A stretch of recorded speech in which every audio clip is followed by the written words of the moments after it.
Hey, welcome to New Jump City, everybody, where we recap the week in American and Japanese sequential art. I am your host, Christian, the unbiased king. Hold on, pulling up the soundboard because I didn't think about it earlier.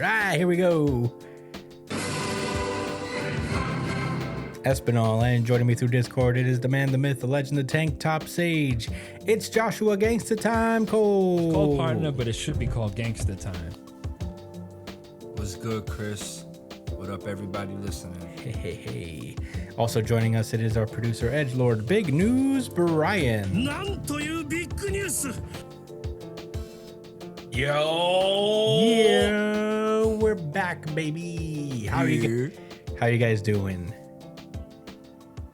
Very chilling, dude. Hell, Great day. I'm Great pseudo wudo today. Yeah, Brian Did a is lot of One Piece earlier. Brian is pseudo wudo today. Very exciting. Why did you pick pseudo wudo? He just looked at me, and I looked at him back, and I just knew it was fate. That's how it works with Hopefully Pokemon. not like Brock. Yeah, we just watched a pretty intense Brock video. There's a friendship. Strictly friends. We're partners in crime. Yeah. So yeah, Josh, you wanted to talk about One Piece? I sure do. So I'm at chapter 504. Chris, with your almighty knowledge, do you have an idea of what's going on around that chapter? I'm gonna make Around 500. I'm gonna make a wild guess, and you're up to the part where Duval is entering the picture. Okay. How about you, Brian? Any guesses?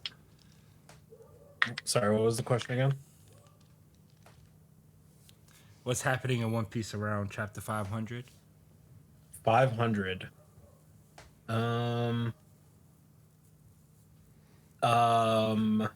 They are in what's it called? Saboti. Shit is just now hitting the fan. Okay. So it was closer. I'm actually pretty surprised, but Brian's right. Damn. In chapter 503, I'm at 504. In chapter 503 is the ultimate chapter where Luffy punches the Celestial Dragon. Wow. Let's go! I was way off, huh? Oh my god. That was right on the money. All right. Good job, Brian. Yeah, well done, Brian. So before I get ahead of myself, I did read through the not Don Creek. What's his name? Duval. You just said it. Duval, thanks. Do the Duval arc. Really cool. It was nice seeing Hachi again, especially since it wasn't that long ago, where I read off Arlong Park. And I think it cannot be stated. I can't be like overstated, I guess, like how anxious I am each chapter. I go. Yeah. As soon as they finished the Duval situation and they touched down onto the Shibodi, I was like, oh man, they're having fun, like with the bubbles, and it's supposed to be like a cool, lighthearted thing, but I just know, like, oh god, like shit is about to hit It's the coming. fucking fan. And they go to the amusement park, and then Cammy gets snatched up. They go look for the ship coder, and the ship coder ends up being Rayleigh. And I forgot about that, so that was really cool. Wow, So really? It was like a shock. Yeah, definitely did. And then for the crazy thing is that like the Straw Hats all pulled up to the auction place, the human auction place, to try to just buy Cammy back, because they figured, man, we got all these berries from Thriller Bark, like we we're gonna get it back, like without causing a ruckus. So they try to do the right thing, quote unquote, the right thing. By the way, they was trying to legitimately, by yeah. legal means, technically in that world at the time. And St. Charles was with Berserk. It was like 500 million berries, and I think the Straw Hats only had 200. No, 250. I think the Straw Hats had actually 500 million, and then I think this guy paid a million. Oh, billions, I mean. Yeah, he just, it was bad. Like the look on all their faces, like, and they kind of looked like hopeless, like they was about to like let that shit rock. And then Luffy came out of nowhere, and he didn't care. He just said, "You guys are wildin'," and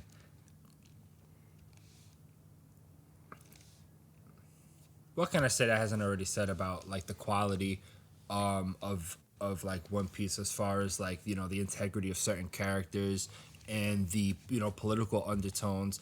Luffy is not a political person at all. He's not class conscious, or he doesn't think about the power structures. He just wants to do whatever he wants. But to me, Luffy represents humanity, like pure, unbridled humanity, like the raw human spirit, so to speak.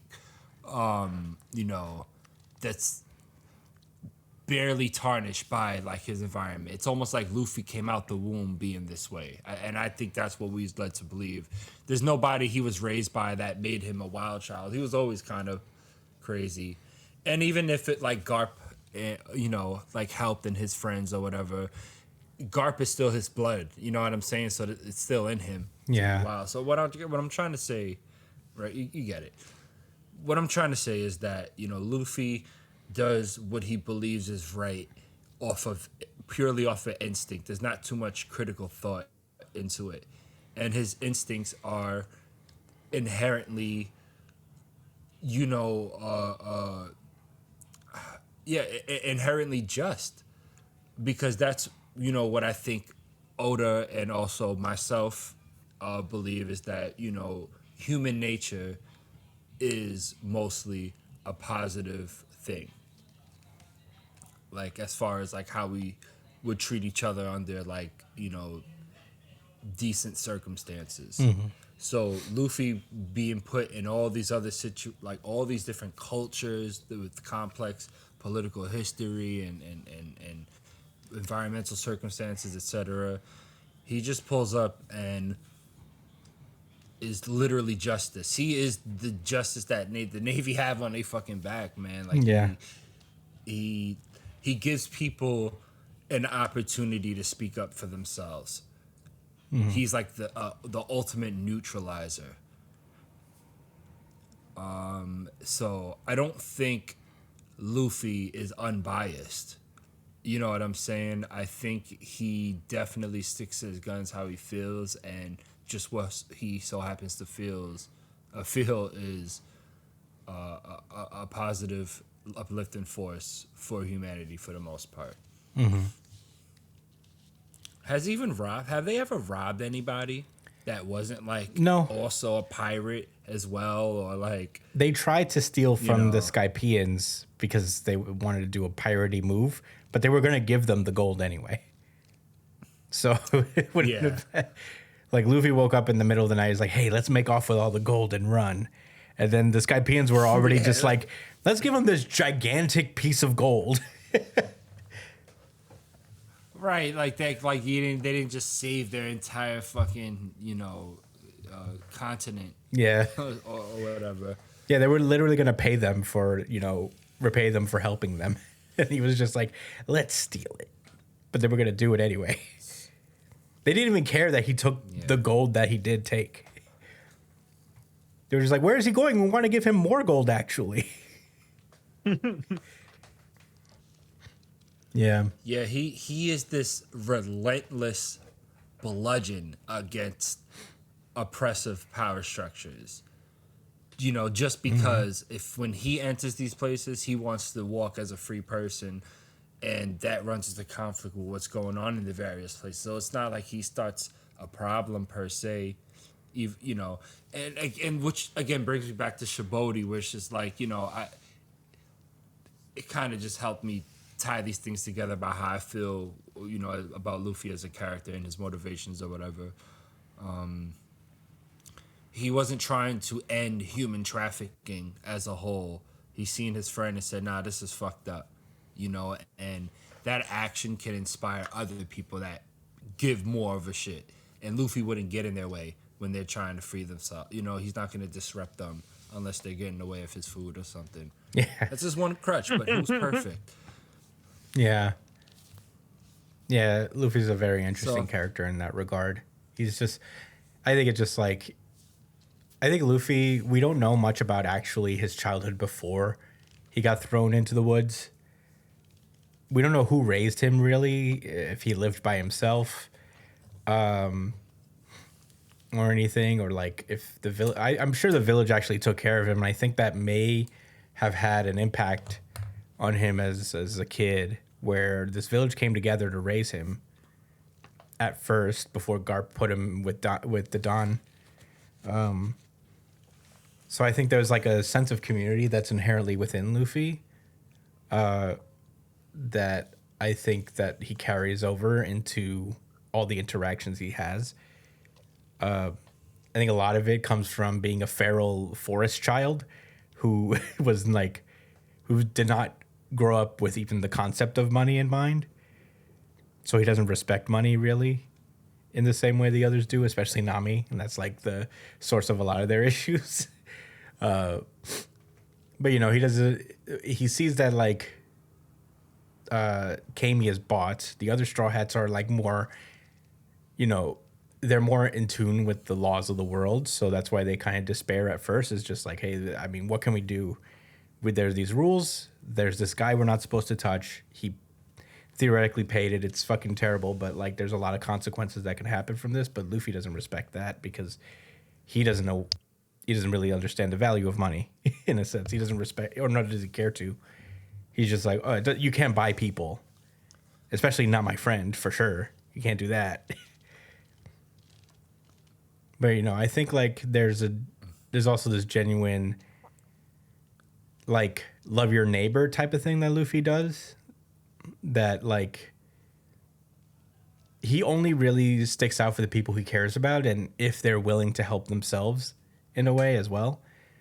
But with Kami, he frees Kami not because like, and he probably does think that like you know, that, oh, obviously he thinks that like this human trafficking is wrong and all that stuff, but like he wouldn't take action until it was like part of his people. And you know, it's the idea of like watching after your neighbor, watching after your friend, that everybody gets inspired by and then thus helps each other, you know.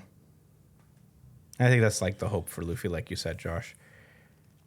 It's just like everybody learns from that example, and you know, if we're all helping each other and passing that down, then we get to this kind of ideal world.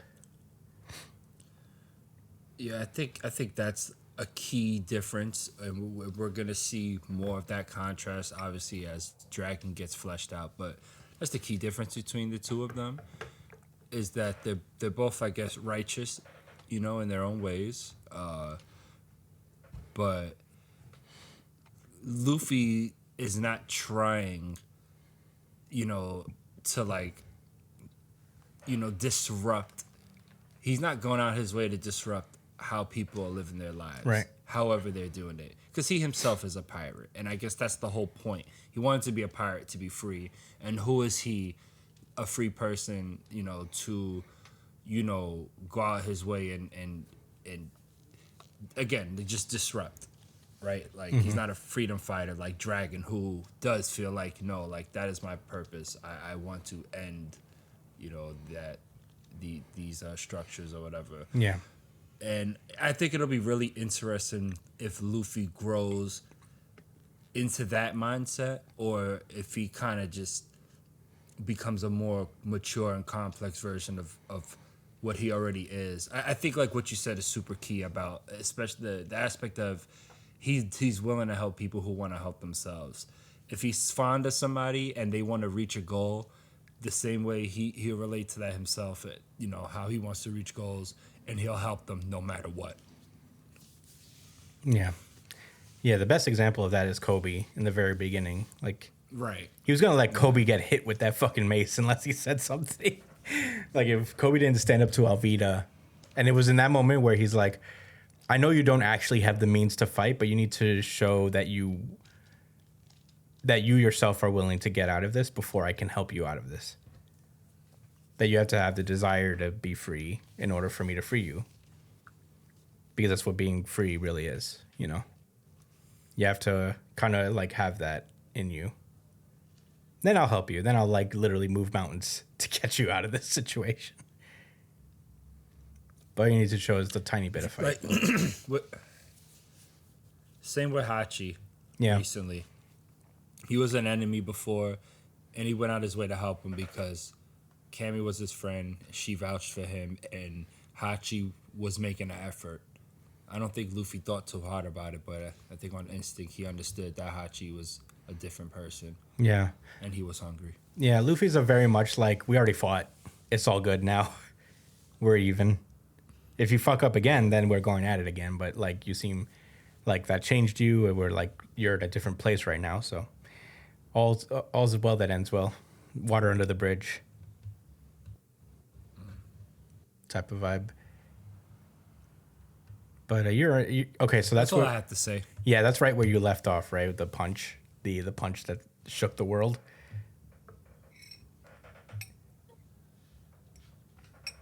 You're about to meet Kizaru. Basically, I'm at the chapter right after that. Yeah, you're gonna meet Kizaru pretty soon.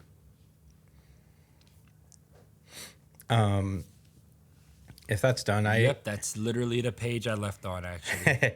Mushy mush. Mushy mush. Man, I am continuing my journey. I'll be there and back in a flash. Yeah. I'm continuing my journey to read every single series currently circulating in Jump. So far, I have gotten through. At the time, it was Mission Yozakura Family. That was the first series I read, but I made it right on time for the final chapter. I am now caught up on Blue Box and Ichi the Witch. I am currently reading Akane Banashi, and I have picked up Witch Watch. That is the second series that I'm reading alongside Akane Banashi. It is by an author who made a series that I used to read that came out like maybe 10 years ago or so called Astra Lost in Space. And that was a good series. I don't know if it was a Jump series specifically, but it was published in like the I think the magazines that Shonen Jump used to do before they switched out into just giving out chapters. But he came back with a new series called Witch Watch. Coincidentally, it also has a new anime that just premiered on Netflix. And I actually enjoy Witch Watch a lot. I was actually kind of surprised at how enjoyable the series is. It's about this kid. His name is Moi. It's Morito, but the main character calls him Moi. He's an ogre, which, you know, like, he's just a regular guy. He's a regular looking guy, but he has in his ancestry like ogre genes. And he grew up with a friend named Nico, who's a witch. And when they were kids, they were very close, but she moved to a school to train in being a witch. And she's coming back to town after finally finishing her studies. And she's going to kind of live a normal life with the Morito kid as her familiar, which means like he's basically got to be her bodyguard. And there's this kind of like she's in danger. There's like a grave danger that's going to befall her at some point in the series. But until then, you know, he's there to protect her. He's got this super strength because he's an ogre. And really, so far, the series is just a lot of little hijinks. It's mostly a gag romance series. That's actually really well drawn. There's not a lot of battle elements in it at all. But so far, it's been kind of this just little comedy, little charming little thing that I've been reading, and I was actually surprised by how much I like it. There's a lot of references to like just Japanese culture things. There's a lot of inside baseball jokes that I don't really get because, you know, I'm not from Japan, but otherwise, like, the characters are really good. The art is really nice. I got through the first 20 chapters pretty quickly. I don't know why it hooked onto me so easily, but I'm really enjoying it. I really recommend people read Witch Watch a little bit. It's just like a nice light series for now. I think it's almost 200 chapters in, so I got a lot of road ahead of me. I don't know if it takes a more battle tone. I think it definitely has the a potential for it, given the premise on its own. But yeah, I am enjoying Witch Watch, and I'm also enjoying Kanebanashi again. I remember like early on in the series of Kanebanashi, it was just like introducing characters and their styles of Rakugo, where they would do these like big 2-page spreads, which is basically them showing off their like power in this world. There's like a power system of Rakugo, the different like genres or styles that they have in storytelling. And yeah, it's all very interesting. I still think like a Kanebanashi might serve better as an anime, and it's not necessarily a knock on the manga. It's just like it is just a performance art thing. So I think like some things get lost in just the text. But overall, I think it's a great both series that I'm currently reading. I'm luckily very much enjoying. I hope to catch up to them soon so I can continue the journey. Both of them are in the longer side of things. They've been in the magazine for a while, so we'll see how it goes. Witch Watch? Yeah, Witch Watch and Akane Banashi. I think they started like a week separate from each other, actually. I think Witch Watch is going to get more combative. Or I would think so. I mean, there's definitely like the opening for it, but I have no idea. Does the ogre kid use a club? No, but he has this like martial arts style, and one of the moves is called Ogre's Club. So Ogre's Club. Okay. yeah, right. At least there's a reference there. yeah. Good. I mean, and for all you know, he might end up getting a club later. He might end up getting a club. I have no idea. I'm very early in the series. I'm only 20 chapters in. I'm reading these chapters 20 at a time. So that's how I'm tackling everything. Like I alternate between them. I read 20 chapters of Witch Watch, 20 chapters of Akane Banashi. It was the same deal as like Blue Box when I was reading at the time. I would read like 20 chapters of that at a time. But hey, maybe by next week I'll be caught up at least on one of these series. So we'll find out. But that's all I got to say about that. This journey has been very fun. I'm finding some good manga out there. Jump is in a good place, I would say, maybe. But yeah, are you guys ready to get into the show proper? Well, I actually have been reading something lately. Oh, Brian's been reading something. Oh. So I have read 2 series lately. I gave up on one. And that one series is The Martial King. Wow. That was The fast. art- You actually hit us the up art- about it like not too long ago. Yeah, I tried, okay? I tried to like it. It's just, I don't know. I guess the guy's art style I'm not really big on. And I don't know. It feels too generic. It feels too fucking generic shonen for me. So I didn't like it very much. I gave up after like a few chapters. Actually, I think I did catch up, but I don't think I'm going to keep reading it. It's the artist from Dr. Stone, I believe. And someone else writing it. Every woman has the same exact face. Yeah, that was a problem in Dr. Stone as well. I feel like he could only draw like women one way. And I guess Oda has the same problem, but it's also like Is it a Wild Wild West manga? it's a Wild Wild West. And there's a character, oh my god, it's my least favorite trope of all time. Small lolly character that's actually 36. I hate that. I hate it so much, and that immediately got me like, all right, fuck this series. So there's that. Yeah, why do we do this? But there's another series that I've been reading that's actually quite enjoyable. and that is Embers. Oh yeah, that's a new soccer manga. Yeah, I've actually been wanting to get into football lately. And what better way to start than to read a manga about it?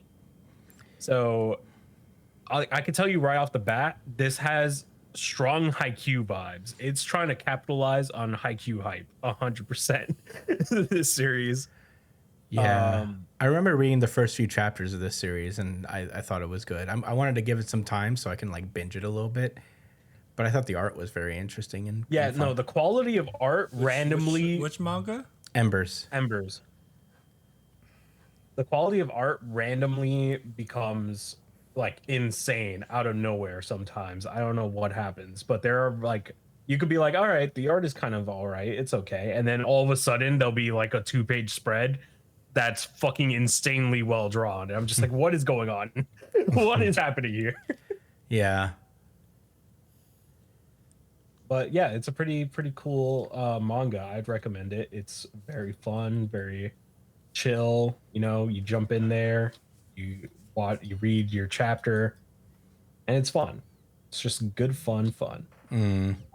Yeah, I worry about it. I remember looking at it and in the rankings, and it doesn't fare very well.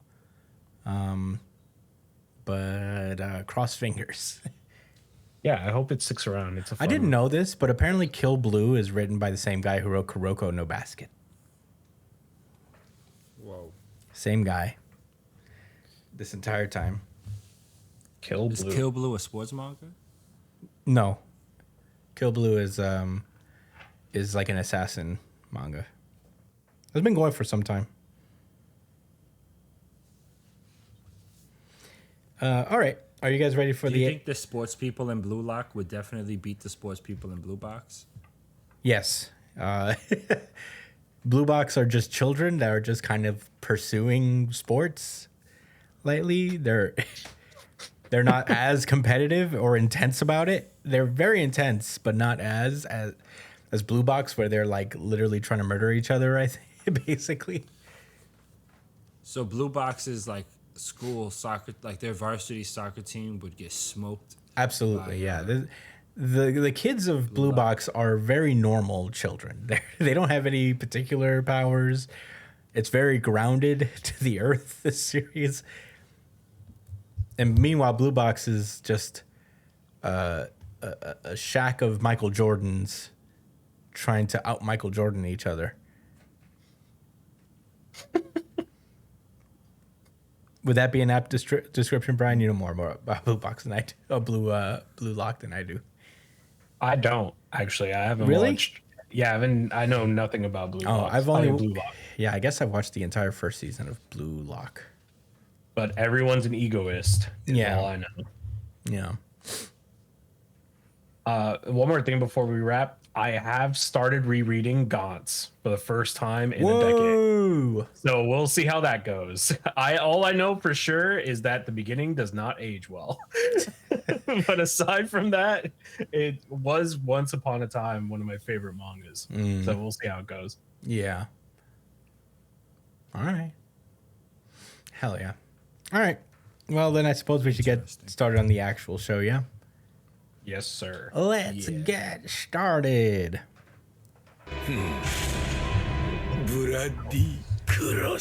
Sakamoto Days. This is Sakamoto Days, chapter 209, An Ideal World. Last time we visited Sakamoto Days, there's been a lot going on. X has basically started his own version of the culling game and has given everybody in Japan a gun with 3 bullets, and they can only use the gun 3 times basically before it locks, and that's it. You cannot use this gun anymore. All crime is legal, and people are allowed to just kill each other indiscriminately with these guns. And it's all a ploy to kind of like pay back for all the misery that they've put assassins through to keep their society going. And predictably, the over 300,000 people or so have already died as a result of this little social experiment here. it's been on the we start on the first day of the citizens being permitted to bear arms. This is like kind of a flashback where we see Team Sakamoto coming up and either destroying the guns that people have or removing them entirely. They're just trying to mitigate as much damage as possible. Boiled is like, we'll never get them all. And Shin's like, well, it's better than standing around doing nothing, Some assassins from the JAA show up to stop them, but they get immediately dealt with, and they're beaten pretty easily. He was talking tough, too. That's crazy. Basically, he's like, you got a problem, punked? And then immediate smash cuts to them neutralized on the ground. The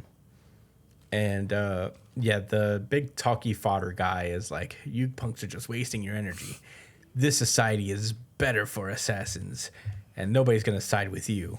And Boiled is like, man, well, I hate to admit it, but they have a point with the entire order against us. But Shin knows better. Shin is like, not all of them. And we find out what we pretty much figured already. Shishiba is not down with this, and he plans to turn coat. He warned Shin that he plans to turn coat eventually, so just don't get in his way. We then cut over to the JAHQ where the new order has assembled, and everybody is celebrating the most powerful, the birth of the most powerful assassin group in history. So that's cool. Shishiba is thinking to himself while staring at X, is like, is he really there inside of him? And we get to a flashback where I guess Nagumo tells him that, I'm pretty sure Mr. Takamura is inside of X. So, he has an unusual kind of multiple personality disorder, if Mr. Takakura is in there, we have to attack with the utmost care because Takamura was a beast in this. He's certified problem. Big time. Shishiba turns over to Osaragi, who is the buzzsaw bride, and tells her to not follow him. Because there's no need for her to make enemies of those guys. But Osaragi's like, but I hate those guys. And Shishiba explains that the assassin-centered society Oki idealizes suits her well. So, don't make waves just in case I fail, basically. And, you'll be fine in this new world that they're trying to create. She goes later. And Osaragi says to him that, like, we're enemies now. And Shishiba's like, all good. Don't worry about it. As he's walking over to confront X, he's thinking to himself that it should be easy to get rid. Should be easy enough, like getting rid of a speck of dust in your eye. Simple and satisfying. This kind of job suits me. At least I thought I did. And he's like, I've had enough of killing. It keeps me up at night.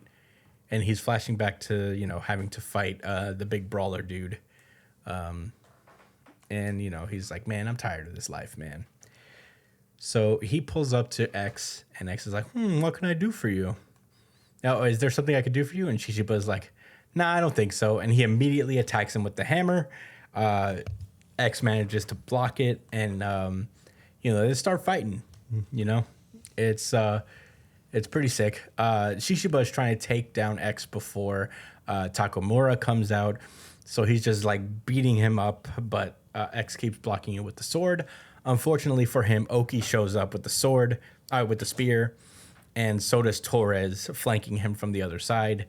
And the odds are not looking good for Shishiba at this point. No. Yeah, so he's... they're basically asking, like, why are you doing this? And Shishiba's like, well, let's put it this way. It's too much to carry. And after that, it's fighting time. Everybody's trying to kill Shishiba. Torres and Oki together managed to get some good hits on Shishiba, and they're looking to give him his final blow, but then they ask him his like, any last words, Shishiba? And he's like, yeah, I have a few. Go to hell. And we get this one splash page of behind Oki. There's this big stained glass window, and we see that that Osaragi breaks through it and attacks Oki from behind. And we end the chapter with her saying that, Mr. Shishiba, I realized something. It's not an ideal world if there's people you hate in it. And Shishiba goes like, true. Okay, then let's kill them together. And that's where the chapter ends. Josh, what did you think about Sakamoto Days, chapter 209? Yeah. Osaragi. She's a little lost. She's a little lacking in certain areas.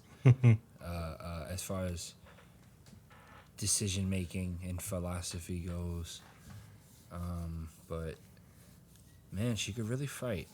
I don't agree that in an ideal world you can't have people you hate in it.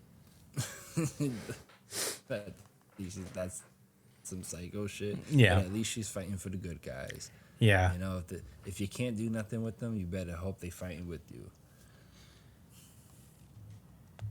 But this is a cool chapter. To get right into this fight, which I thought there might be a little bit more build up for, but it doesn't really matter either way.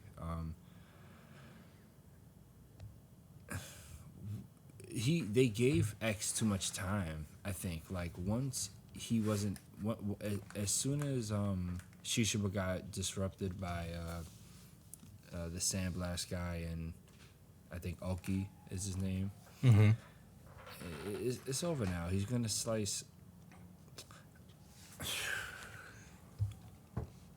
I don't want to say that anyone's gonna die, man, but what they gonna do with Mr. Taka X Yura?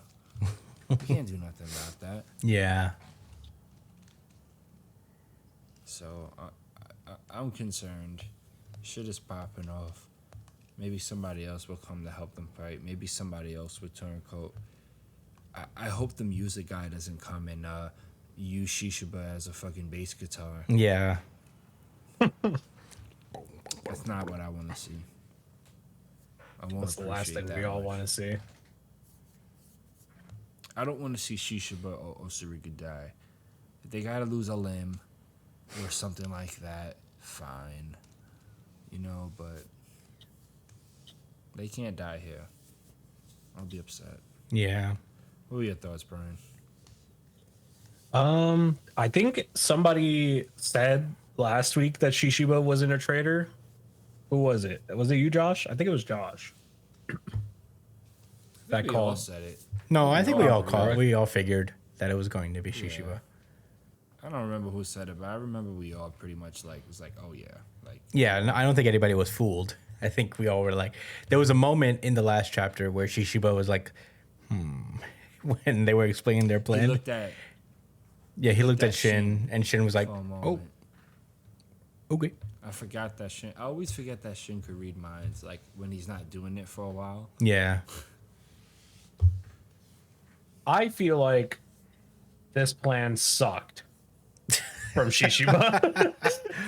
Shishiba's plan absolutely fucking blew. Yeah. Can we all agree? Yeah, not the best plan. He really counted on the fact that he could get X in one shot. Like he was right there with everybody, with all of X's ops. He was literally standing with all of them. And he's just like, actually, no, I'm gonna wait until it's like really, really fucking hard. And it's a like 2v6 for me to try to kill this guy. Yeah. Absolutely terrible plan. Yeah, I wouldn't say it was the smartest plan either. But aside from that, you know, if you don't think about it too much, this is a pretty fun chapter. This is actually a really fun chapter to read. I'm really curious to see how things are going to go down for him in this whole affair. But yeah, aside from that, I don't have too many thoughts. This is a pretty sick, pretty fun chapter. Yeah, I feel like Osaragi is going to survive, but I could see Shishiba dying here. And just like doing a last ditch effort to get Osaragi out. But I could also see them both surviving in some way. I kind of agree with Brian that this was like a bad plan. I don't know what he was even thinking. But hey, I guess he really had confidence that he could get rid of X before Takamura came out, which is, I wouldn't even risk that by myself. I don't know. But hey, I mean, we get treated to some cool action. We get to see Shishiba go at it at full force, which is going to be fun. Order members fighting against each other will be really cool. I don't know how Shishiba makes it out. I feel like they are building to the fact that he may die. But maybe he makes it out. I could see it happening as well. Yeah, I think he makes it. Yeah. I just see Takamura like emerging and being a certified issue. But yeah, I don't have much to say in the way of Sakamoto Days this week either. It was a lot of action. I'm very excited to see how it goes. I'm glad that Team Sakamoto is out there trying to do their thing and protect people. I don't know what their next game plan is because, they're right. They can't really keep this up forever. But yeah, I'm excited to see how it all unfolds. Let's hope that Shishiba survives, but that's all I got. Should we move on? Any rebuttals or anything? No rebuttals. Alrighty then. Let's move onward.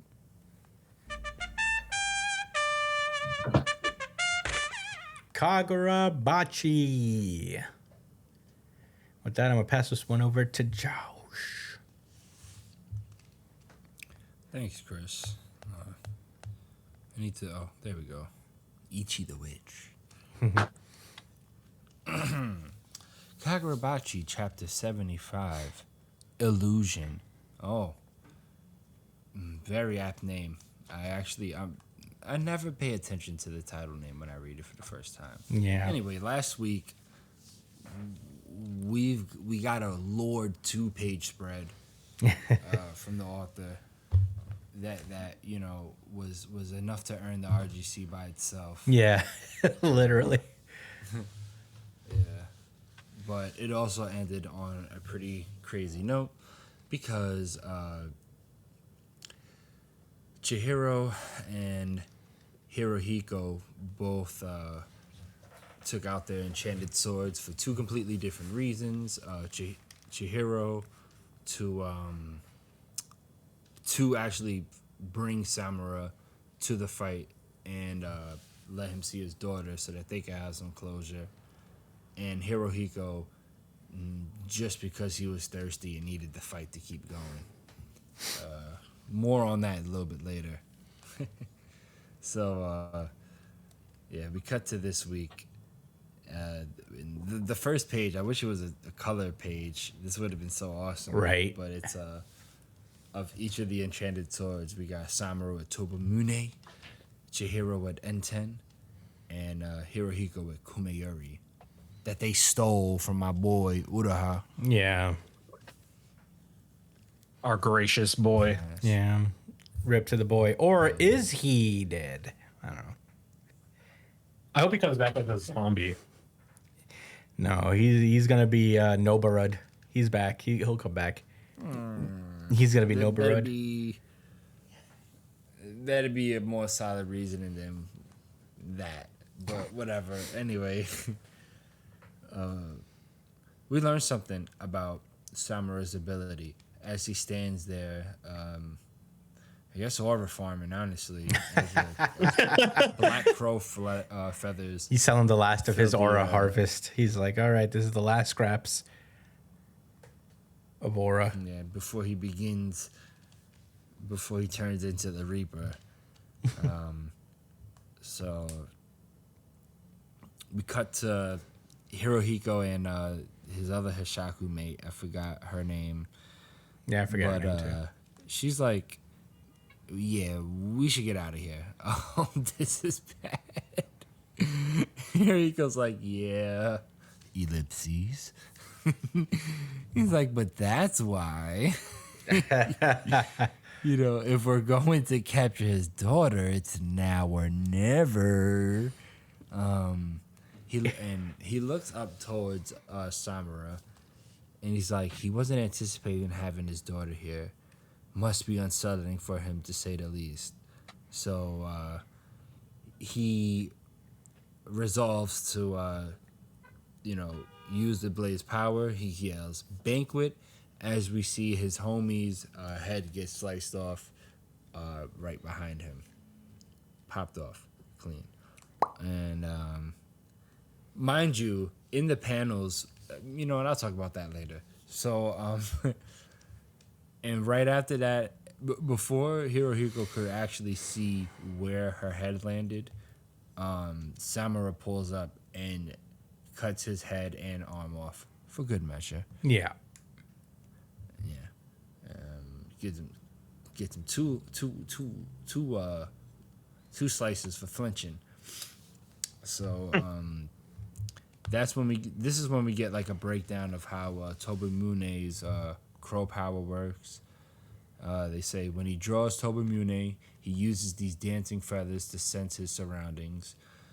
Basically like radar. That's pretty cool. One of Tobimune's powers is crow. He can swap locations with any of the dancing feathers. That's like Loki in Marvel Rivals with his clones. Yeah. I gotta try him out. Anyway,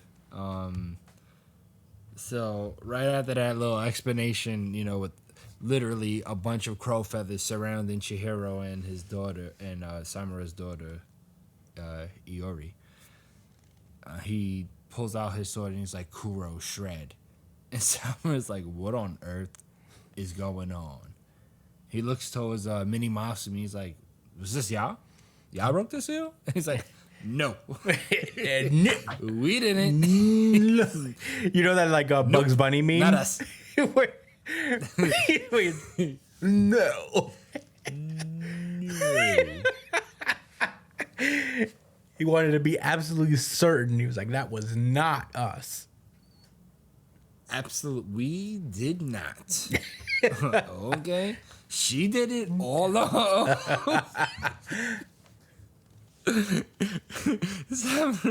Summer's just like, "Redo it then," which is mad rude because his daughter's right there. And she's like, "You don't have nothing to say to me after all of this time." I mean, Chihiro takes a glance over, and she's like, "Father, I." And then before she gets to say anything else to him, Hirohiko's head goes, "Ooh," in the most condescending tone you can probably imagine. Yugi boy. He's like, "Father." He's mocking Iori. I just noticed that. Yeah. And I guess the sword that he picked up from I didn't even notice that he had picked up the Kumeyori off the ground after killing Hirohiko seemingly, but the sword in his hand starts to melt, and it turns out that they've all been caught up in Hirohiko's attack because reality starts warping and shit. It's a hypnosis attack. It attacks their senses. Pretty cool. So, yeah, everything's turning into Looney Tunes right now. As we get a nice little single spread of the creature that comes out of the sword. It's like Bleach-like almost. Yeah. It's cool. Not gonna lie. It's cool. It's That's cool. what was really dope about Bleach. That was always cool. Yeah. Very unique, cool looking powers. Yeah. So we get an explanation of Banquet that, it's pretty self-explanatory, but it causes intoxicating hallucinations. All right. So Hirohiko was able to cast his attack before Samura ended him and his teammates' lives. And apparently he only targeted Chihiro, Samura, Iori, and her classmate, I guess. and left all the other hitmen, I guess, able-bodied. So they are still pursuing Iori and Chihiro. Well, actually, just Iori, because that's who the target is for. And Chihiro has to scream at Samura to protect his daughter. Like, Jesus, bro. I don't know where you was at on the father scale before. Yeah. But you just went down a tick. You man. had a couple points added. You were like, we were very like, he's not a deadbeat dad. Yeah, he yeah. has his reasons. We put him at a 1 because you got to put him somewhere. But this might have bumped him up to like say 3 or 4. Yeah, I'm fine with that. Between 3 and 4. Yeah. So, yeah, man, not good, Samura. Not good. No. Come on, man. He does do it though. So yeah, he does. Yeah, he does protect her in a really cool way. He pulls up and slices all their heads off in one strike, in a circle, in a nice little circle of death. I appreciate things like that, aesthetically in a comic, Yeah. not in real life, because that's crazy. So then, I almost called him Ikura. That's the dude from Dandadan. My bad. Wow. Nah, but Iori's classmate, I forgot his name already. Yeah, I think he's. Like sees Chihiro. Huh? Oh no, that's not his classmate. That's one of the. not? That's one of the Masumi people. Oh, that's the double sword dude. Mm-hmm. Yeah. He sees Chihiro like running off. He's like, "Dude, where are you going?" And he's like, "I'm gonna get the sorcerer." So we cut to Hirohiko and his homie. And he's like, "Oh, the Kimuyeri is really useful." But he's half dead. He has so much blood coming out of his mouth, I guess, already from his wounds from fighting Chihiro, and I guess like the power itself is probably taxing. And his friend is pleading with him, like, "Yo, like, look, with the Kumiyari's power, we can get out of here clean. We don't have to be risky." And he's like, "Let me get risky, okay?" So if we miss this chance, there won't be another. We need to get his daughter. And then she's like, "Tell the truth. There's no way your mind is thinking that far ahead." And we get a little view into the mind of Hirohiko, and similar to Shigaraki from My Hero Academia, right? Yeah, Shigaraki. Yeah. Early on with his gamer lingo and stuff. We see him playing the game. It says continue and quit. And it's like, just like a kid always wanted to play one more game. Like, that's just how he is. He can't stop. So he's like, "It's that obvious?" She's like, "Totally. How long have we known each other?" And he's like, "No quitting, one more time." Which, yeah, I'll talk more about that later. So, anyway, we get my favorite moment of the entire comic. As Hirohiko's like, "Besides, he's already coming." As we see a black goldfish right behind them. We get a layout of the building for some reason. They say the first Kuro is for detection. Oh, it's showing the I guess radar radius of Kuro's ability from the N10. It says a beginner has a limited range. Using the Komiyuri, I'll search inside the hotel. Oh, I guess that's Hirohiko saying that. I don't know, but Yeah. Apparently Chihiro knows the Kumiyuri's abilities. No, that's still Hirohiko saying all of that. He's like, No, this is Chihiro thinking. Because he says that that's why I strengthened my inner ears using Nishiki. Nishiki strengthened. Oh, that's how he was able to avoid being dizzy. Right. Thanks, Chris, for the assist. Mm-hmm. Yeah. So he's prepared to deal with that attack, and we see him creeping out this dude, out he the just hallway, walked from out of down the there. hallway.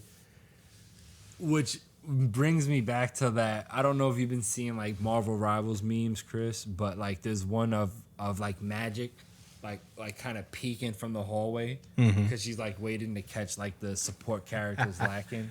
I did see She's that a one. bully, yo. Yeah. Spider-Man's a bully too. Fuck Spider-Man both, is yo. literally everywhere now. Yeah, there was a bunch of those memes like with Magic, and if I see one, I'm gonna send it to you, Chris, and you'll see.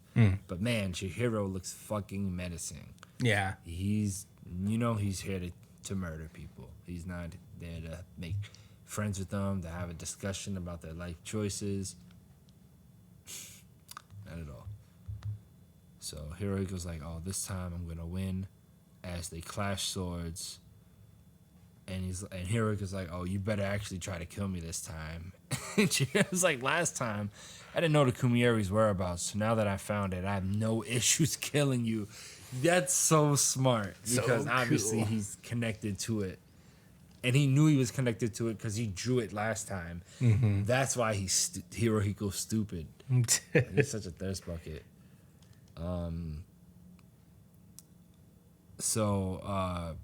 Yeah, they're squaring off. Iori, and then we cut to Iori and Samura. She's looking on to him as he's defending her. Nothing said. Now we're in Tokyo. And there's two gentlemen talking, which is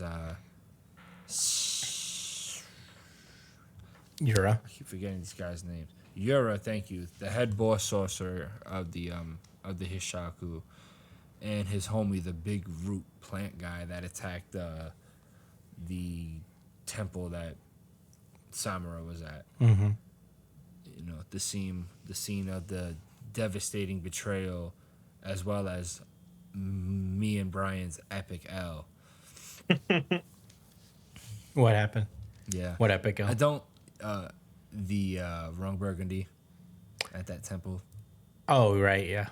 'Cause, yeah. You know what's crazy? This guy has not been named yet.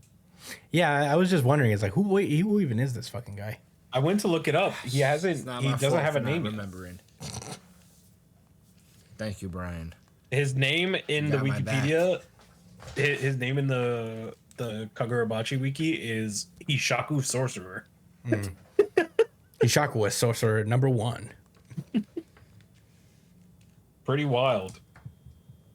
Mr. Tree Fedora, man. If he had a Pokemon, he would catch Pseudo Udo. Yeah, definitely. Anyway, so they're having a conversation, and Yura's like, Seiichi Samura is the Shaku's most powerful weapon right now. We must wield him wisely and then sacrifice him for the greatest possible gain, of course. And they're like, one key to sealing his fate is his daughter, depending on how the battle in Kyoto is going. Like, literally at that hotel as they're speaking. Yeah. Because, they're real cool and chill about it. It doesn't matter. Whatever happens there, we'll tell them what to do next because they got plans. And they're like, depending on what happens in Kyoto, we'll fire 2 arrows. Please let one of them be one that kills Samura. Well, that wrong. So, what the other arrow definitely is that as one of the sorcerers, Yura points down, he says, deep down, right below us, lies the Shinichi and the Kumanabi headquarters. As the nameless sorcerer chimes in, and he says, ho ho, quite the obstacle. Yeah. Quite the challenge. He even says, oh dear, this is gonna be rough. Yeah. Looks like we'll actually have to try. They might have to actually go all out. We might have to use... it's so exhausting.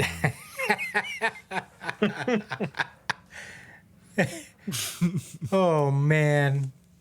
Looks like we'll have to take this serious. So, anyway, it seems that I was actually a little bit wrong because this is occurring right before Samura pulls up to the scene. Because when he does, he finally deactivates the omnipotent eye in the sky, super creeper style. And that's when the two sorcerers make their move to seemingly attack the Kuminabi headquarters. And that's the end of Kagurabachi. Okay, Brian, what are your thoughts? Pretty fire fucking chapter, honestly. I'm just so glad that we got to see the Kumayuri in action. I was honestly afraid that we were gonna get fucking cock blocked again before we got to see what it would do. Yeah, I felt the same way when I saw that they like lopped off his head. It was like, again? I'm like, God damn, this Man, how we're they never gonna heal gonna see that? what this sword can do. Are we ever gonna see what happens here? You know what I thought immediately when I saw it happen? I was like, well, Josh is fucked. Yes. Oh, Me Josh too. is I was fucked. like, no.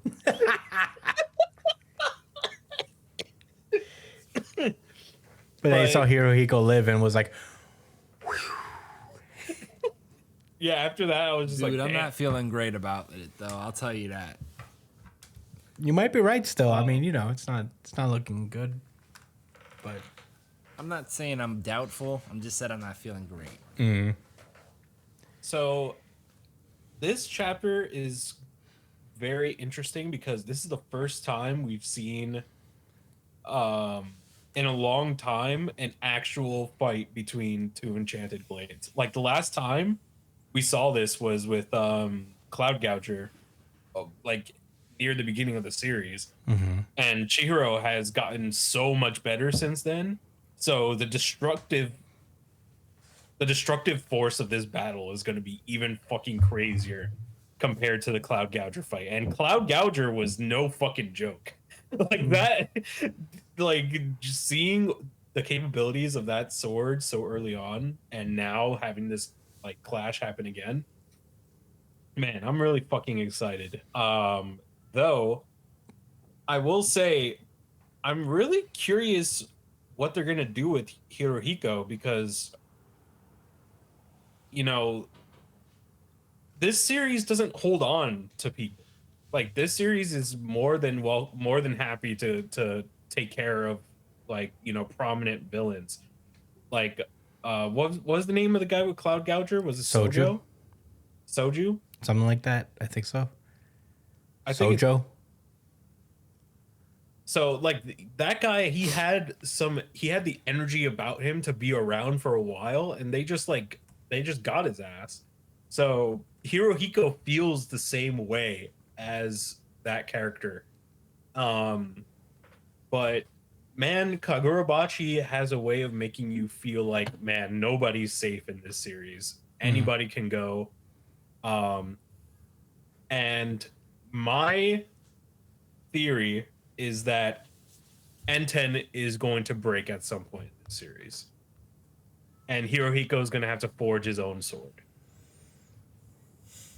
And I feel like the start of that might happen here in this arc. After this fight with Hirohiko and maybe even Saburo. Like the fact that N10 got out unscathed in a fight against like two enchanted blades, not just one, but two. It's bound to give up at some point. It's bound to lose its power eventually. So I think that, you know, we have to pay attention to N10 in this arc because there's a chance that it might not be with us at the end of it. After all's said and done. But yeah, this was a pretty fucking awesome chapter. Huh? What'd you say, Josh? Nice. I never thought about that. But yeah, those are my thoughts on Kagurabachi. Chris, what are your thoughts? This is my really good chapter of the week. I don't know about you guys, but this is where I lay. I wish I could. Whoa. I wish I could. Not you either, Josh. Oh, I was gonna wait. I ain't gonna lie. I was waiting to see if Brian was gonna say it. Yeah, it's my RGC. Yeah, I was just wondering if we're gonna have to do another unified, really good chapter of the week. Certified RGC. Certified RGC. Not this time. Certified RGC. This one's for Josh. Certified RGC. Certified RGC. Certified RGC. Yeah, this chapter was all sorts of fire. I thought I was very excited to finally see the Kumayuri in action. I always thought it had like such a cool like design in terms of like the power of the two like geisha ladies, or I don't know what you would call them really, but just like floating around is such a cool and like style points kind of power in my eyes. So I was very excited to see how it worked. And this banquet thing is a cool reveal. I thought it was really fun. The art is still great. I'm excited to see. I don't know if Hirohiko dies. I'm still just like in the place where he is kind of a mainstay villain, but I also agree with Brian is that so they don't really keep folks around if they don't need it. Like Kagurabachi is not shy about getting rid of certain characters, but I feel like Hirohiko's been long enough and built up enough to maybe be in it for the long run. But who knows? That's my whole thing. Yeah, I don't know how it's gonna go with the Samaras, if Samura's gonna remain a bad guy or if he's going to defect to the good side now that Iori is back and kind of remembering things. I genuinely don't know how it goes with them. I would imagine that it would probably end with Samura's death, but I could, I already made a bet that he wouldn't die, so. Seems like we're both Yeah. not feeling super confident. Yeah, I don't feel super confident. I mean, really, for me, it's either he remains a villain and just kind of stays on the outskirts and remains a mainstay villain until later in the series, or he dies here.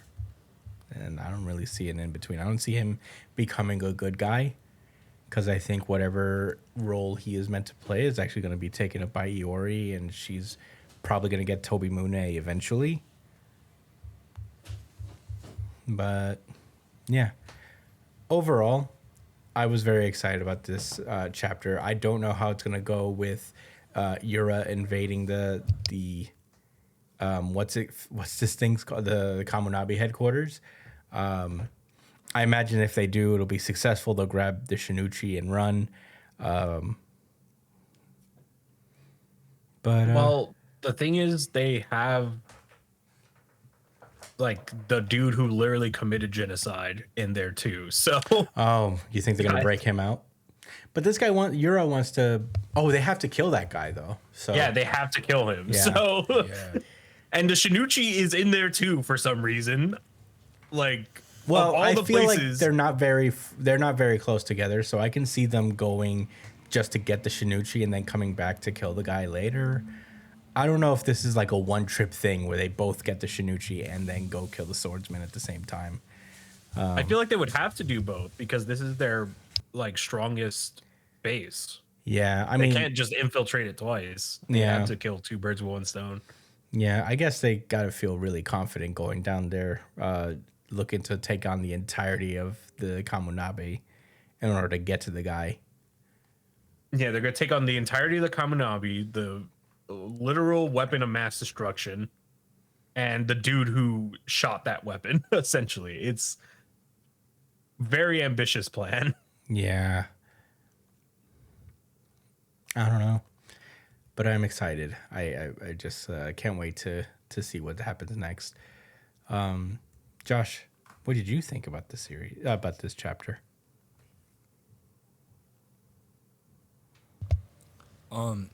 like I said, I gave it the RGC, mostly because it was a really dynamic and impactful chapter as far as the art goes. And I mean, I ain't gonna hold you. A lot of the time, that's what sells it for me. Yeah. Style like points. Just how stylized everything is as these sequences are happening or whatever. You know, like the banquet reveal of the two geishas pouring the liquid into the cup. Sure, that means something in Japanese culture. But the sword melting in his hand as Hirohiko was like, father, you know, that was really nice touches. You know what I mean? And even the plot with the Hishaku with Yura and his homie, it makes perfect sense that they would have tried to attack the Kuminabi headquarters now, especially because all the strongest swordsmen are like somewhere else right now. And obviously, like, the Kuminabi could have helped them in that situation, but it's doing its job of drawing two other swordsmen over there. I mean, I don't think the Kuminabi gonna fold like that easy, but I just wonder who's gonna step up to the plate. Maybe remember that guy that was talking all that shit to Chihiro? I wonder if he's gonna fight. Yeah. He's gonna be the punk guy who's just like very aggressive. Probably got fire abilities. Dude, I bet you the old dude that looks like Mini Masumi's grandpa or whatever, I bet you he's still mad nice. Definitely, for sure. Watch, he's gonna wild out. But yeah, really enjoyed this chapter. Those are my thoughts. Hell yeah. Well, that was Kagurabachi, and with that, are we good to move on to the next one? Yeah. Hell yeah. Let's move onward. Dandadan. This is Dandadan, chapter 190, and I'm going to pass this one over to Brian. All right. So the chapter picks up where we left off, literally, with Takakura and Kinta. Yes. Kinta, right? The goat. Takakura and Kinta kind of coming to the conclusion that merging actually made them weaker. And they're kind of still fighting off. What did I call this guy last week? Do you remember? I don't remember. Oh, Bully McGuire. Bully McGuire. There you go. He's kind of fighting off Bully McGuire, and he's jumping around, kind of fucking kicking. And there's a point where Kinta throws a punch, but he jumps and I guess kicks off his arm. It kicks off the arm of the nano skin armor. And he goes, hand return. And as the nanoskin fell apart, it's slowly starting to come back together, which pisses off Bully McGuire. And he goes, shit, pain in my ass, as he kind of prepares to kind of jump at them. But Takakura brings the legs of this suit of armor over and activates the pile bunkers and smashes him down into the ground. And they kind of start to skitter away as Bully McGuire starts chasing after them. And Takakura is kind of going, we're doing no fucking damage here. We got to make some stronger weapons. And Kinta's like, we barely got enough parts. And Takakura's like, the face is way too detailed. Just make simpler shit. To which Kinta goes, are you some kind of moron? If robot lacks a face of coolness, why would he pilot it? And Takakura goes, "This is hardly the time for that." And Kinta goes, "That's where you're You see his wrong." face in the background? Huh? Yeah, So you see his face in the background? Yeah. yeah. And there's like a like, bunch of yelling sparkles in his- around in the his armor mind. and around his face. And he goes, it's that passion that's most important. It's because I have this passion that I am bestowed the power of inspiration." And he shouts, "Passion!" as he's shooting a punch towards Bully Maguire, who immediately knocks him up into the air. And he charges up a powerful jump as he starts kind of jumping around them so fast that is literally destroying their armor. And he goes, "Freaking lowlives like you trying to stand up to me at all gives me the creeps," as he lands one more devastating kick that absolutely destroys the armor, and it reveals Kinta sitting on Takakura's shoulders as they are literally standing on top of each other like kids in a trench coat. And as Bully Maguire is charging up the final blow for a kick, we get a flashback to Bully Maguire and Takakura in school. And Takakura is reading one of his like alien conspiracy magazines, I guess. And Bully Maguire comes over and goes, "What are you reading?" "Damn, this is wild. Dude's a conspiracy nut. Gives me the creeps. People who believe this kind of shit are better off dead." Damn. Yo, I said, yo, are you listening to me? And Takakura, after remembering this, he shouts out, "Passion!" as he jumps out and grabs onto Bully Maguire, who goes, "Asshole, quit clinging to me like that. It's creeping me out. Let go of me, goddammit." And Takakura says, "It's me who's not letting you get away with this." And he goes on to kind of describe the fact that the US government has been declassifying alien documents, and he like confirms the like, you know, conspiracy theories of Project MK Ultra, of the Tuskegee syphilis experiment, the Operation Mockingbird. And then he shouts for Kinta to merge once more, and Kinta screams, "Epic heroism!" as he like keeps his arm crossed, and this pretty sick fucking, like, I don't even know what this is. It's like a rocket, like a bunch of rockets and shit that kind of lock everybody into place and traps Bully Maguire with them as well. So he's also merged with them. And his legs can't move, so he can't jump around. And Kinta goes, "Private Takakura, what was it you said about our epic merging?" And Takakura goes, "That it made us slow and heavy, also weaker." To which Kinta goes, "Say what?" again. And he goes, you're greatly mistaken about us being weaker. If we merge, it's actually," as they shoot down and pile drive Bully Maguire into the ground in this fucking fantastically drawn 2-page spread. He says, "Merging is what makes us strong."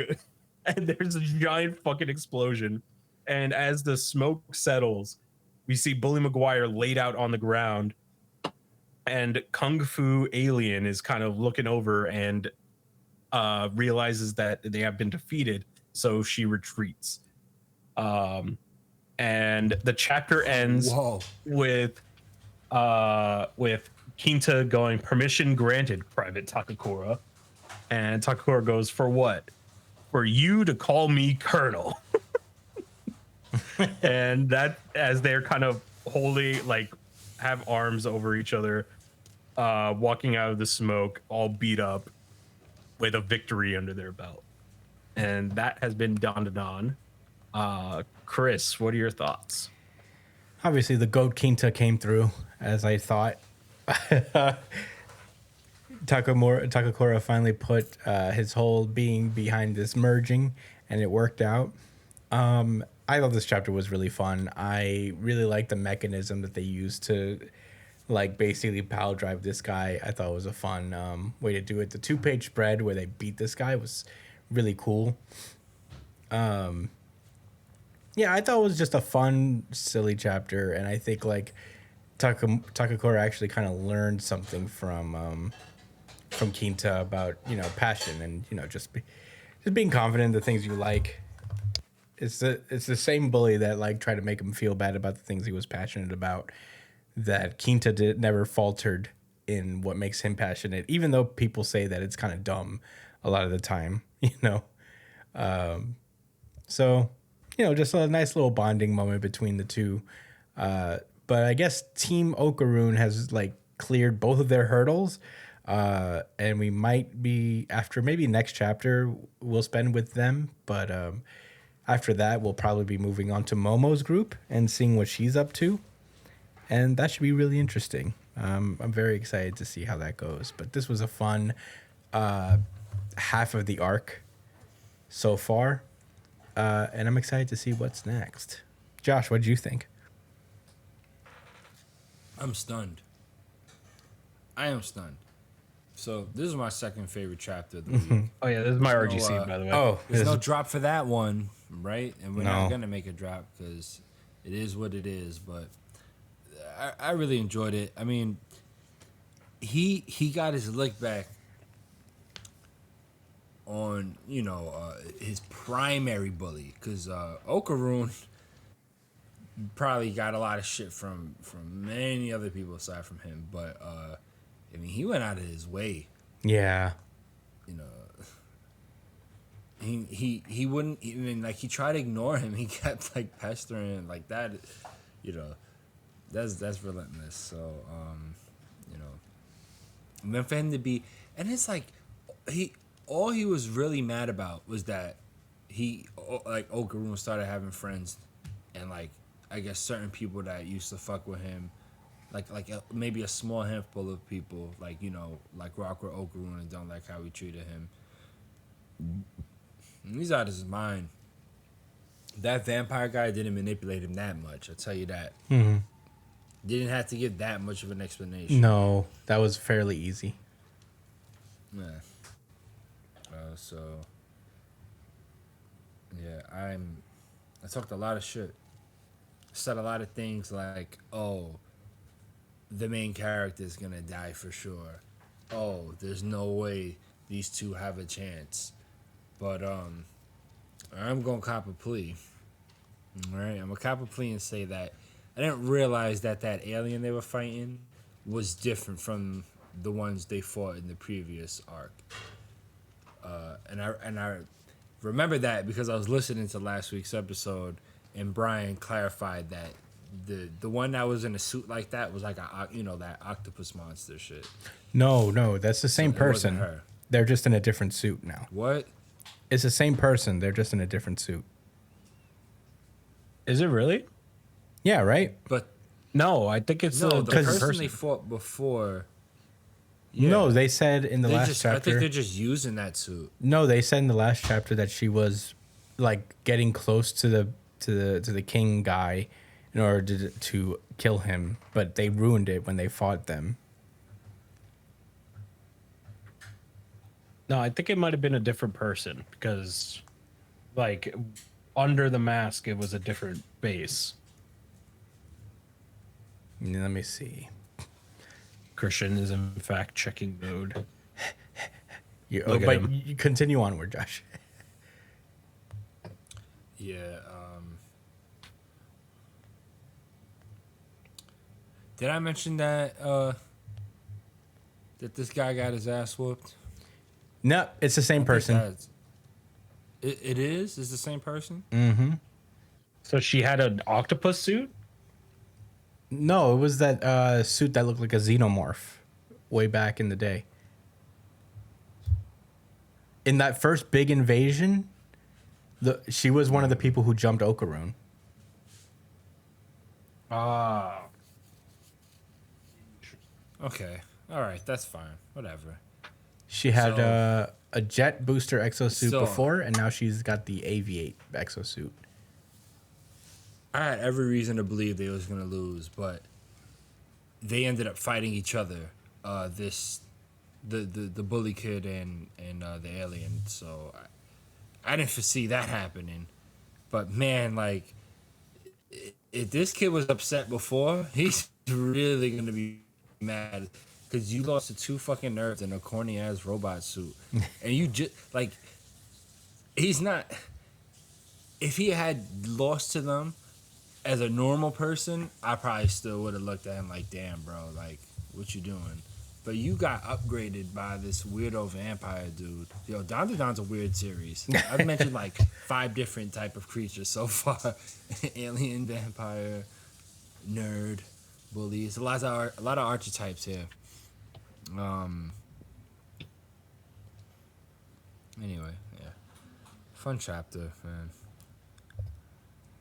I don't want to see him get redeemed. He can stay on the floor there for the rest of the series, as far as I'm concerned. Right in that crater. Yeah. He'll probably be I want redeemed. that to be the running gag. I want anytime they walk past that area of the school, he's just still laying there. That would be very thinking funny. about, like, just seething. Yeah. I bet he gets redeemed, though. His design is too cool. His design and abilities are too cool to just leave there.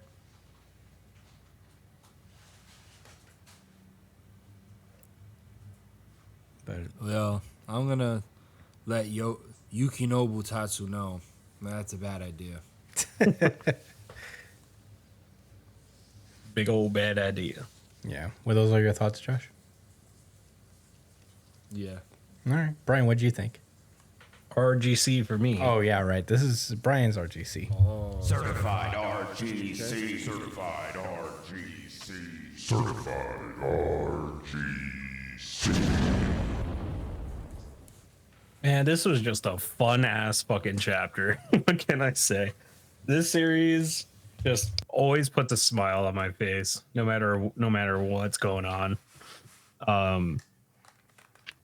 It's nice that it has, like, even when, like, the art is so fucking incredibly good, like, they just always keep, like, an aura of, like, fun. You know what I mean? It's just there's always something funny going on in this series. And that's why it kind of reminds me of One Piece a little bit. Is that it never loses its heart, even in, like, difficult situations, like whenever it tackles, like, serious things. Like, it'll sling in like somewhat real moments, and then it'll be back to the silliness of it all. And it's just adorable. It's a fun fucking series. The art is insanely good for no reason. The character writing is so fun. Man, read some Dandadan. It's fun. It's a very fun series. But Definitely. those are my thoughts. Hell yeah. Well, in that case, that's it for Dandadan. Let's move on to the next series. We call that easy money, GG. Oh, actually, I have a better drop for this one. Damn it, where is it? The world becomes my gun. World Trigger. This is World Trigger, chapter 250. Wow. This is World Forget Trigger. that we had that. Yeah, that's World Trigger chapters 250 and 251, starting with 250. The away mission test part 42. God damn.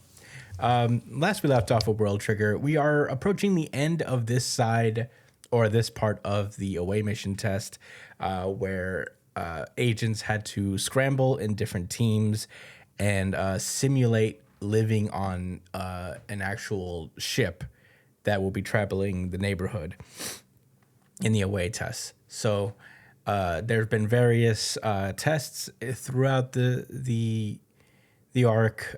There's different characters that have had to go through different growths, characters that are not in a leadership position taking on leadership positions, and they are approaching their what seems to be their final special assignment, which seems to be that all of the ships, all of the squads are experiencing technical difficulties with the fridge door, where it's not opening up for anybody. So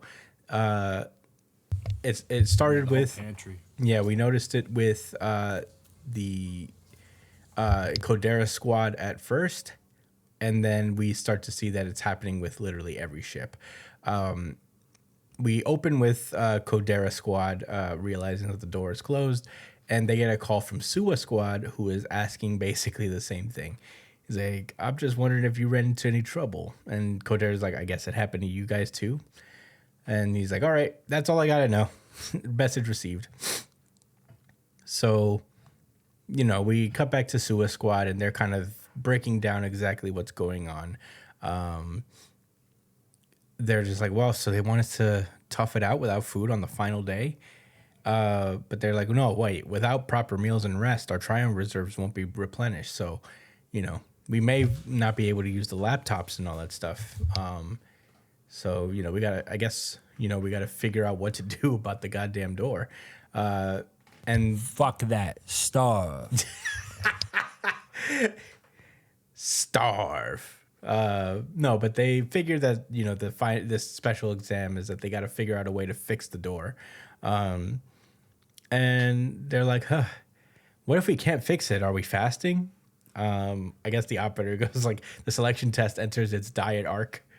And Osamu starts to think to himself, is like, no, if worst comes to worst. And we immediately cut over to, I forget this character's name, but the sniper for, who was he in Codera? No. You said the sniper? The sniper with the hat. I gotta reread World Trigger again, I guess. Taichi, thank you. He says it in the chat. There we go, Taichi. Yeah, and he basically finishes Osamu's sentences. It's like, we could just break it, right? And they're like, the door? You want to break it? It's like, well, think about it. This whole test is about simulating a mission on the ship, and these ships should have an engineer or two along with the ride. But since nobody's coming to fix our pantry door, maybe we're supposed to assume that all of the engineers got wiped out. So he's figuring that, this is a scenario in which they don't have engineers, and they have to deal with a problem with the malfunction within the ship. So, they're like, even if they're not dead, something else could be keeping them from helping. So since the ship is powered by Trion, it's very important that we actually get to eat and stuff so that we can recharge our Trion supplies. Then that's when Inukai is like, well, given the premise here, maybe they're telling us to try and fix it. But Kaguya is like, well, we could try fixing it, and it's nice knowing that if we can't figure it out how to fix it, we could just break the door down. So, that could be a plan B, so to speak. Oh, sorry, you were gonna say something, Josh? Yeah, I was gonna wait till the thought section, but I want to get it out now. I'm curious to know, what was y'all first immediate thought? Like, what option would y'all have gone with? Break the door. That, when you were putting yourself in their shoes. Yeah, I ain't gonna lie, I thought about breaking the door too. I would not have thought about fixing that shit. I was thinking maybe fix it. But I think if it was like a regular door, something that wasn't made out of alien hybrid technology or whatever bullshit they working with. Yeah. But they do mention, I guess, later in the chapter that a lot of their delegate assignments had to do with like Trion circuitry and shit. So maybe there is something they're supposed to be leaning on. Yeah, I thought fix the door, but only because when I came in, I forgot it was just a pantry door and not their fridge. And I'm like, if there's the fridge, they can't just break the door to the fridge. They need the door. So No, it's the door to the pantry. yeah, that's what I thought. That's why I initially thought fix when I came into this chapter. It's like they got to fix it, right? Because I thought it was a fridge door, but it's just their pantry. But I love that Osamu there just might be went consequences immediately to with doing that. break the door. What'd you say, Josh?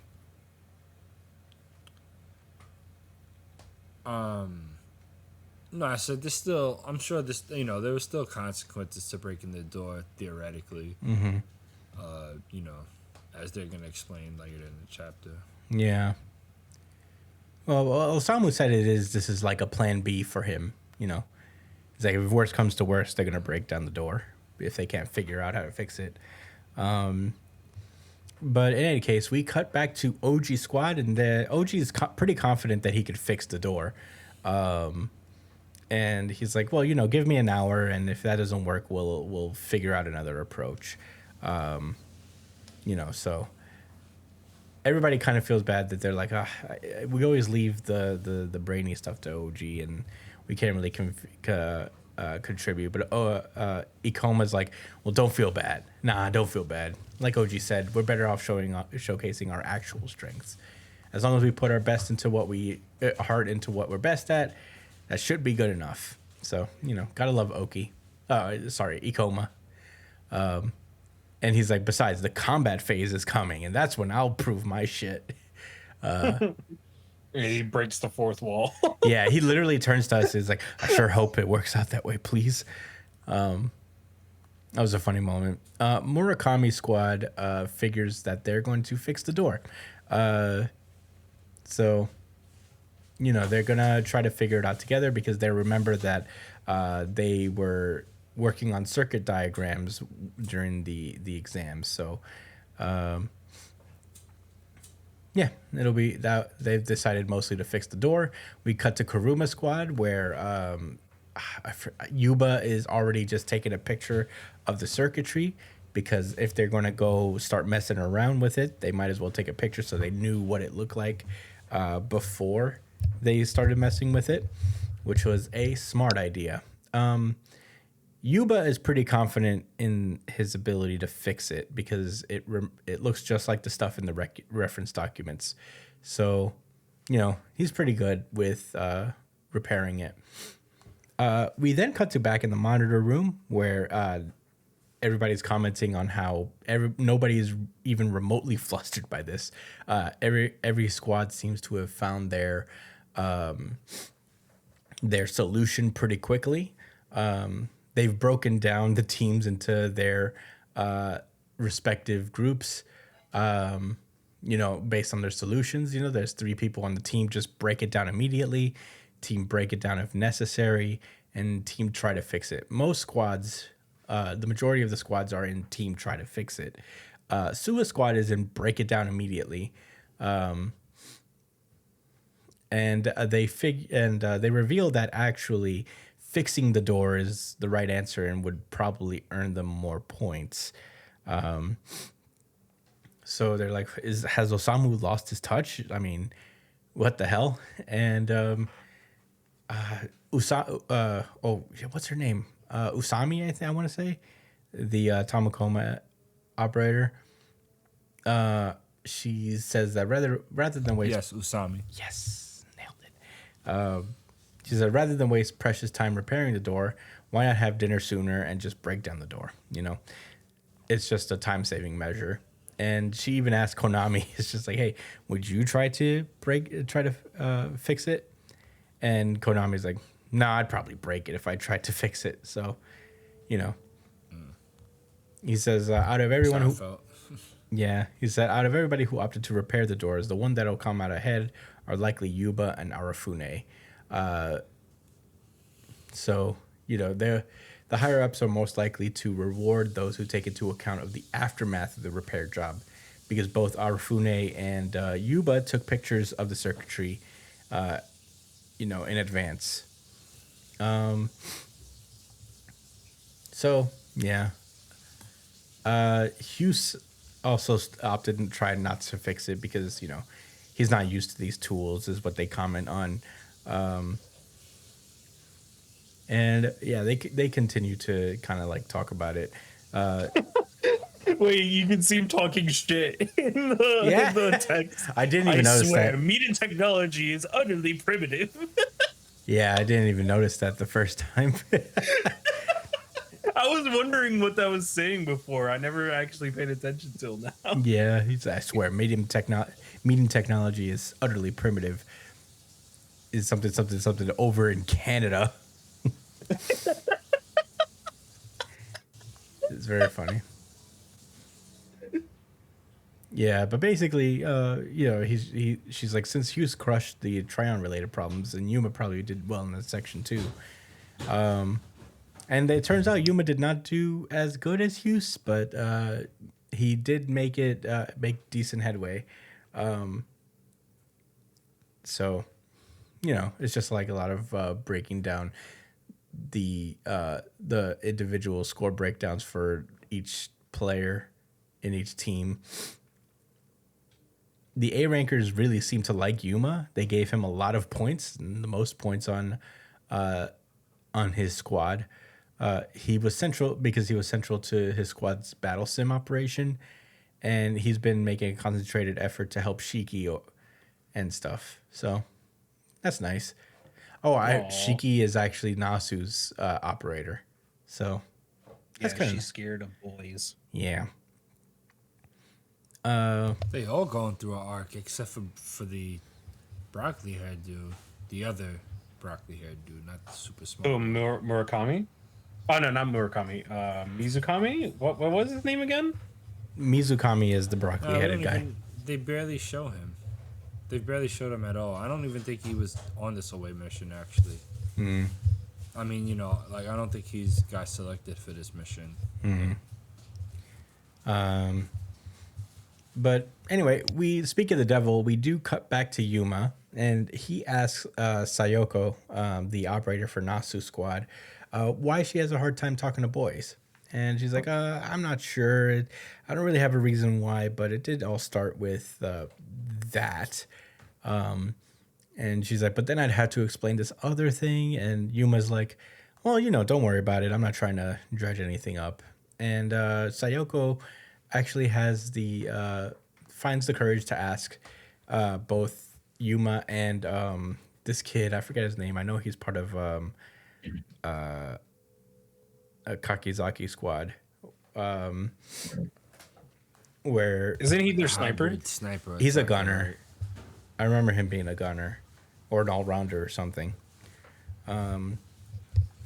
She asks if they believe in astral projection, which leads us to chapter 251, Sayoko Shiki.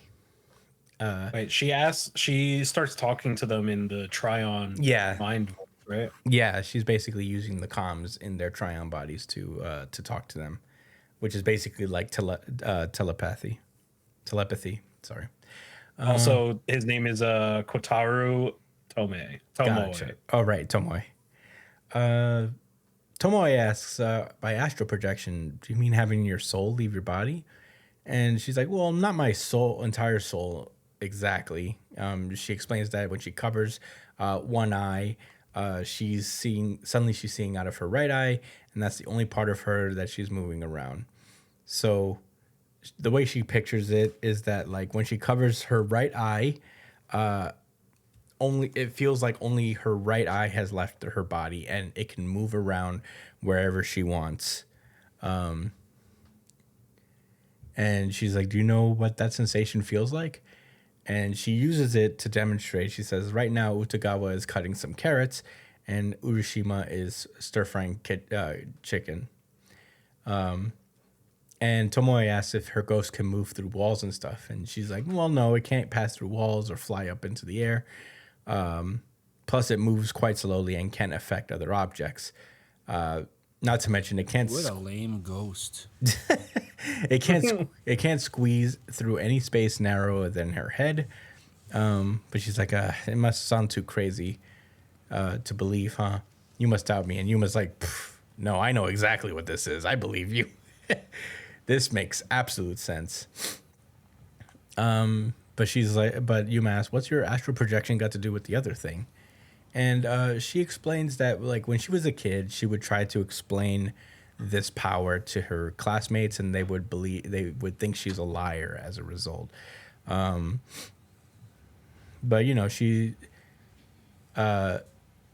but her teacher is just like, here's an idea. See that big apartment building over there? I live on the first floor.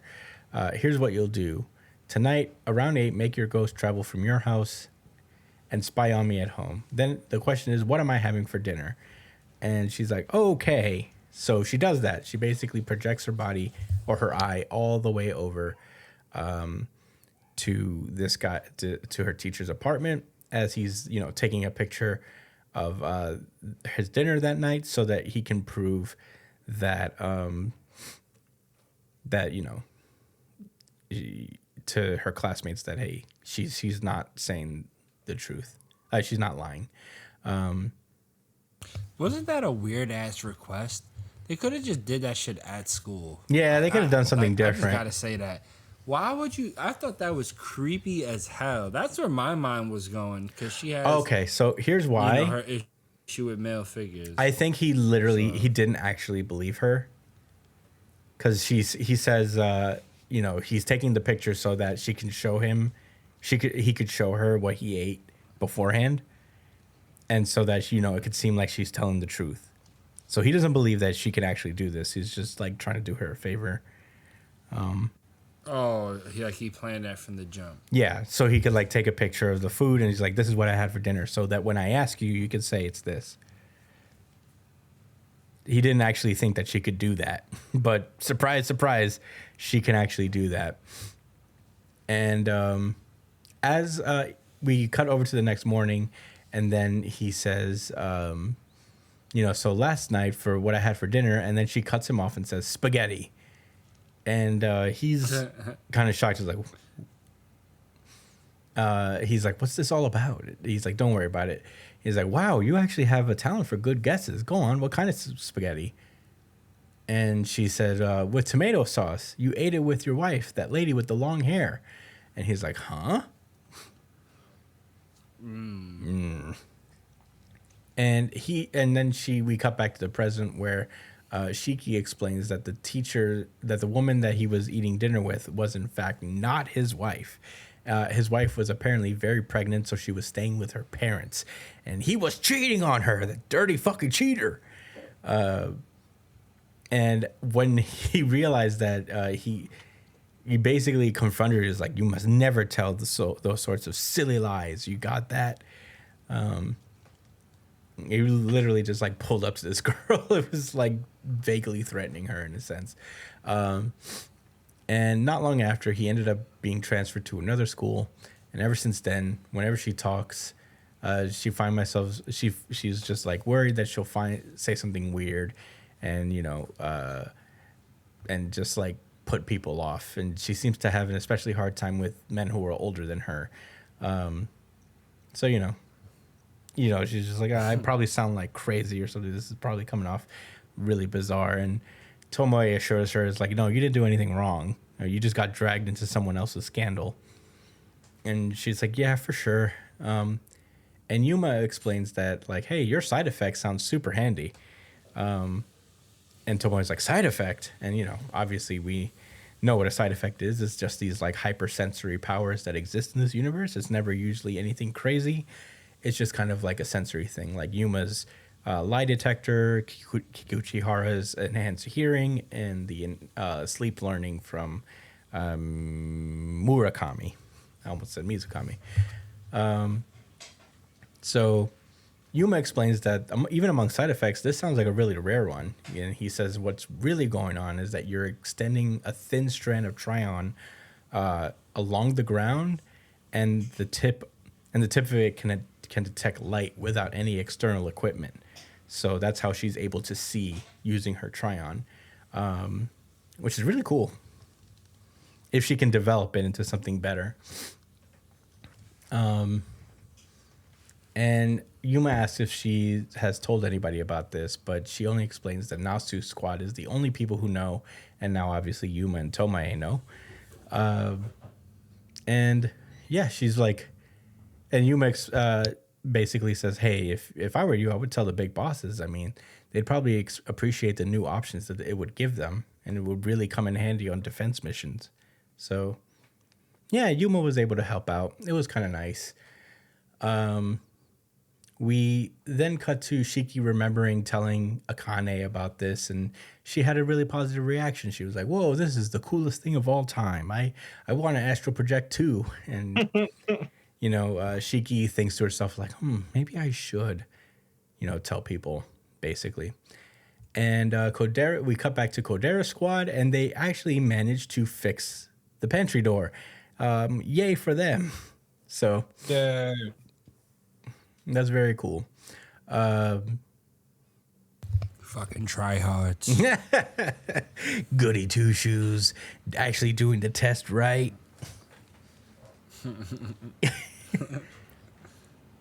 Yeah, basically it's like, whoa, I'm glad we avoided the worst case scenario. Realizing that the malfunction was in fact just another special assignment allowed me to stay calm and finish the job.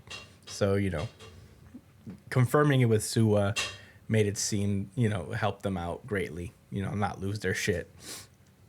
So, everybody's about to make dinner, and Kodera thinks to himself that there's no more matches between squads tomorrow. What's left of this competition will be decided on our ability to get this work done plus our battle tactics. But there's just one factor I'm uneasy about. With that, we turn back to Mizukami's squad. Arafune also manages to fix the door. And they have only 1 day of the sealed environment phase left before we finally move on to the battle portion of the Oemation test. Very excited.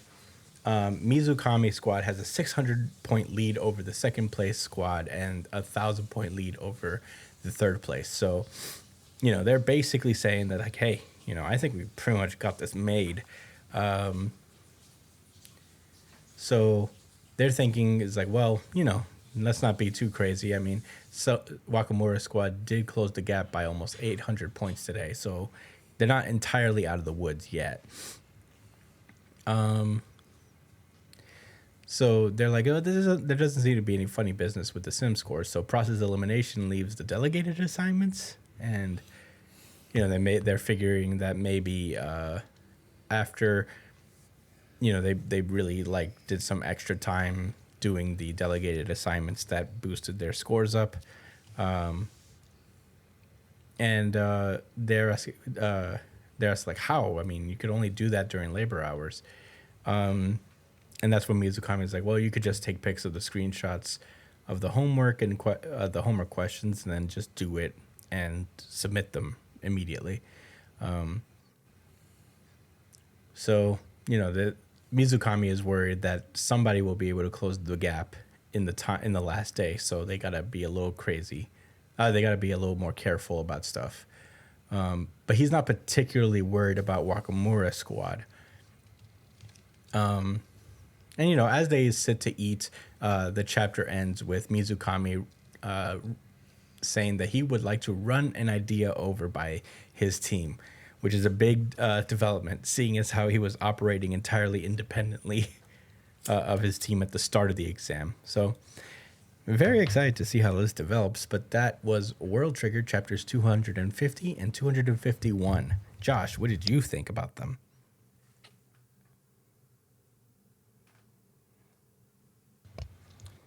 Thanks, Chris. In all honesty, this wasn't a super eventful couple chapters from World Trigger, but it was missed, and it was enjoyable nonetheless. I think it's really interesting that they reveal this girl has like a side effect, and that it's linked to her immense anxiety she has socially around other guys. Mm-hmm. But I think that was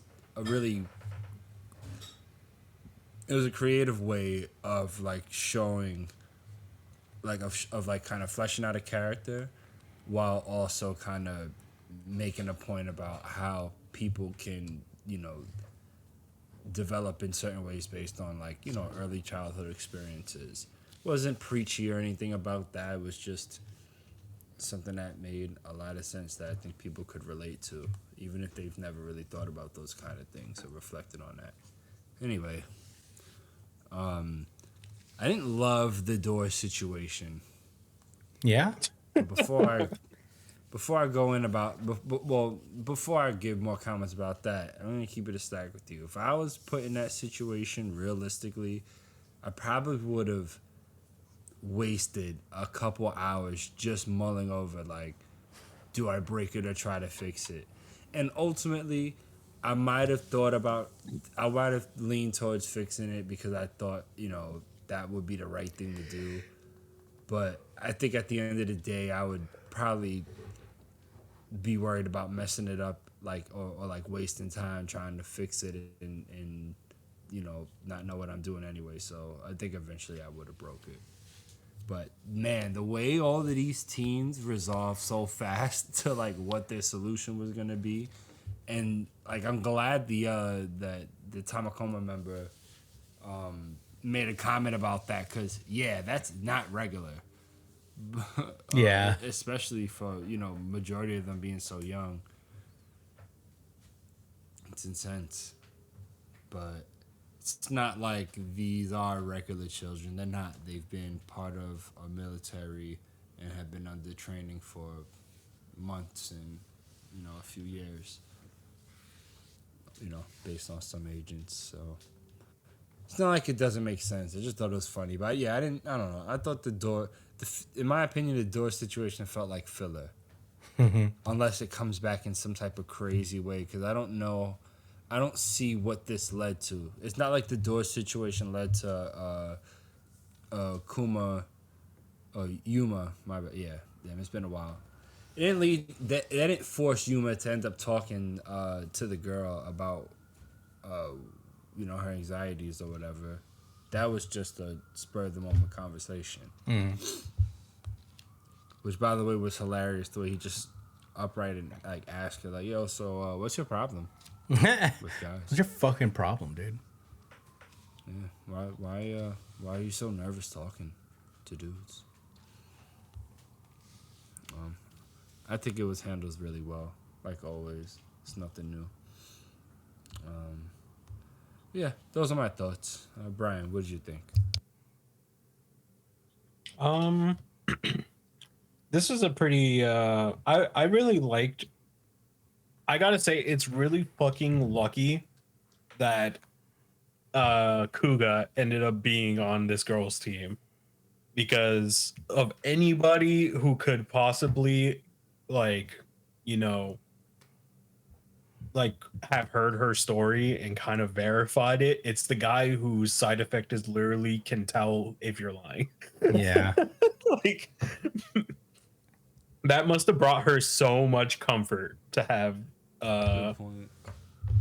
him there to like kind of listen to her story and fully fucking believe her, because he literally can tell that she's telling the truth. So that was a very wholesome moment, and it's nice to see that she felt heard and have like a new spin on things. I will say, with this new update, she is easily the most useful operator to have on the battlefield. if operators are going to be fighting on the field, she would be the most useful by a fucking long shot with this ability. Like, yeah, that's a nice precursor. Like, that's pretty fucking sick. So there's that going for them. And it seems like it's really interesting to see different teams' like thought process. OG Squad is definitely gunning to win in the fucking battle sim, because it looks like all of them are pretty much like gung-ho fucking we're ready to scrap already type shit. And